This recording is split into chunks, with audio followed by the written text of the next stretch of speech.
Le FASUS, un outil efficace au service de l'inclusion socio-économique et numérique. Effort après effort, kilomètre après kilomètre, contrée après contrée, le Fonds pour l'accès et le service universel des communications électroniques, en sigle FASUS, ne cesse de repousser les limites du développement en République du Congo en arrimant les localités enclavées et reculées à l'ère de l'économie numérique. En effet, parti d'une vision, celle du président de la République, chef de l'État, son Excellence M. Denis Sassou Nguesso, d'arrimer le Congo à l'économie numérique, le FASUS, rendu opérationnel en 2020 seulement, a réussi en 2 ans d'activité à connecter au service des communications électroniques une centaine de localités enclavées et reculées, près de 200 000 personnes vivant dans ces zones, installer 19 salles multimédia dans des établissements scolaires et universitaires et former des acteurs du secteur. Les fonds d'accès de services universels sont une stratégie mise en place par l'Union internationale des télécommunications. Ces stratégies consistent à accompagner les États dans la couverture des zones blanches, toutes les localités qui ne reçoivent aucun signal de télécommunication. Au Congo, cette stratégie accompagne la vision du chef de l'État, son Excellence le président Denis Sassou Nguesso, qui est d'arrimer le Congo à l'économie numérique. Cette stratégie a donc été concrétisée par la création du Fonds d'accès au service universel de communication électronique, en sigle FASUS. Du nord au sud, de l'est à l'ouest, sous la supervision et le contrôle technique des équipes FASUS, dont l'Agence de régulation des postes et des communications électroniques, en sigle RPCE, et l'organe de gestion, l'installation des antennes FASUS par l'opérateur MTN Congo et des salles multimédia par la société Rurale Communication, ainsi que leur inauguration, ont été de véritables moments de bonheur et une lueur d'espoir pour les populations congolaises habitant les localités non ou mal desservies comme Mwindi, Boyele, Boanila, Minga Lulombo, Makwa et Kwasende, pour ne citer que celles-là. Le choix des localités à couvrir se fait au sein d'un comité, en toute impartialité, en se basant sur la densité de la localité et aussi sur le niveau d'enclavement de différentes localités. Le comité est composé en son sein d'un représentant de la présidence de la République, d'un représentant de la primature et de plusieurs représentants des ministères, à savoir le ministère des Télécommunications, le ministère de l'Intérieur, le ministère de l'Aménagement du Territoire, le ministère des Finances, mais aussi par un représentant des opérateurs de téléphonie mobile et un représentant des consommateurs. Il convient de préciser que grâce au projet d'itinérance nationale mis en œuvre sous l'impulsion de l'RPCE, les abonnés RTL et MTN Congo, résidant dans les différentes localités connectées par le FASUS, peuvent indépendamment de l'opérateur présent dans leur localité, émettre et recevoir des appels et effectuer des transactions financières entre les 2 réseaux.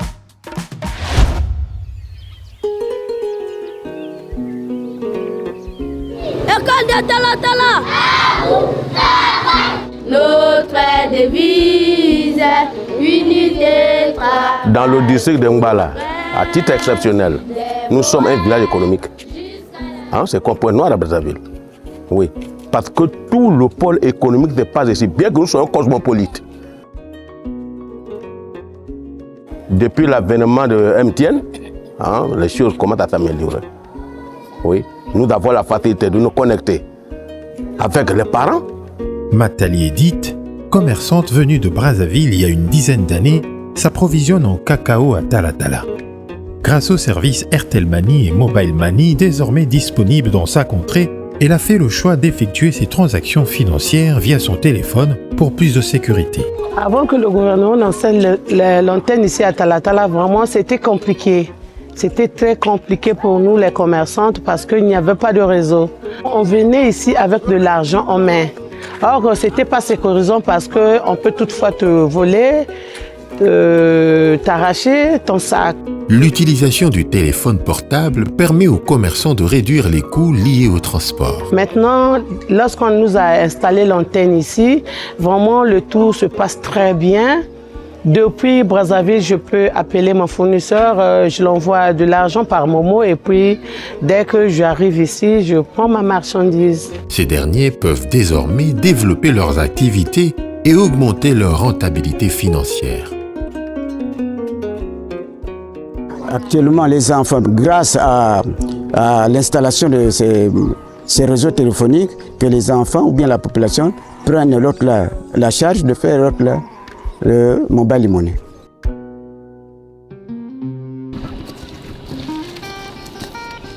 À Talatala, comme au village Koutou, l'avènement du réseau téléphonique a eu un réel impact socio-économique dans la vie des populations. Le téléphone mobile est devenu un véritable outil d'inclusion sociale. C'est bon. La mobile money, c'est bon. Depuis le réseau Koumaka, je suis bien, na ba client abete lamba ba kwanga abete filisa na Pointe Noire. Ba ke filisa mbongo na mobile money. Muno si muke causer na babana, muke filisa aussi ba mbongo. Muke causer na ba famille. Donc depuis le réseau Koumaka abete bien. Depuis le champ, quand on travaille, on se communique avec les clients, on se fixe et facilement le véhicule arrive et on reçoit aussi l'argent par téléphone. Oui, bonjour. Ouais, donc envoie-moi ça par mobile money, vraiment. Au nom de la population de Koutou, je tiens à remercier l'RPCE et le FASUS qui nous ont facilité pour beaucoup de choses.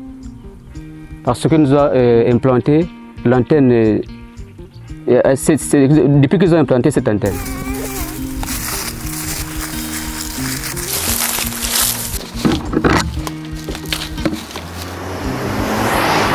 À Edzuga, localité située aux environs de la frontière Congo-Gabon, Papa Kamana Bik a vu, grâce au FASUS, son vœu exprimé au président de la République, chef de l'État, se réaliser. Celui de voir une antenne téléphonique installée dans son village. Désolé, antenne. Seconde monokonangé bimete, kaisitoyan antenne. Il n'est pas un dimengal. Bon, merci papa. Papa Kalangai. Papa yo kamoto Kalangai, papa. L'installation des antennes FASUS dans ces différentes localités dites blanches hier a révolutionné l'usage du téléphone mobile avec de réels impacts socio-économiques. L'accès aux communications électroniques a eu des effets positifs en termes de création d'activités génératrices de revenus comme la vente de téléphones et accessoires, de crédits téléphoniques et la réparation des téléphones. De bonnes opportunités pour les jeunes qui sont en quête d'un travail décent et lucratif. Depuis ici, j'ai un fournisseur à Mouyonzi, je l'appelle Sélémon, il m'envoie, il m'approvisionne et j'ai le crédit. Sans se déplacer, j'envoie de l'argent par téléphone.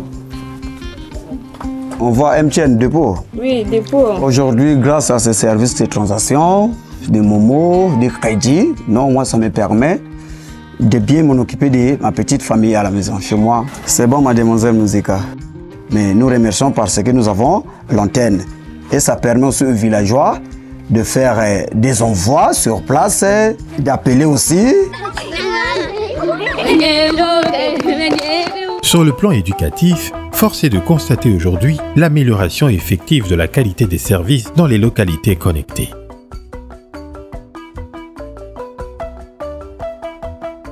Le FASUS a notamment permis le renforcement des capacités dans l'enseignement par l'usage d'éthique. Alors, la salle multimédia m'apporte plus de connaissances, plus de compréhension, surtout dans le domaine des cours. Les salles multimédia installées dans les différents établissements du Congo permettent aux élèves et étudiants d'être au fait de l'actualité, de se former et d'approfondir les recherches. Les élèves aujourd'hui se réjouissent parce qu'ils font les recherches. Parce qu'auparavant, les cours étaient un peu théoriques. Maintenant, avec l'arrivée de la salle, ils sont un peu concentrés. Ils viennent de temps en temps faire un peu les recherches concernant un peu leur domaine. Et ils découvrent également les formules qui, parfois, ne comprenaient pas avec la salle. Vraiment, c'est bon. Le Fonds d'accès du service universel de communication électronique agit sur 3 axes. Le premier axe étant de connecter les zones blanches, toutes les localités dépourvues d'un réseau de téléphonie mobile. Le deuxième axe est de réduire la fracture numérique au sein des populations, en apportant la connectivité au plus près des populations. Cela se matérialise par la connexion des administrations, la mise en place des spots Wi-Fi dans les lieux publics, mais aussi par l'installation des salles multimédia dans des centres d'intérêt public dans les lycées, dans les universités. Cette salle peut nous apporter au niveau scolaire de faire plus de recherches. La preuve en est, moi-même dernièrement j'étais venu ici, j'avais fait des recherches sur le cours du greffage qu'on a eu à faire dans la salle, et pour plus de précision, il fallait que je puisse venir consulter.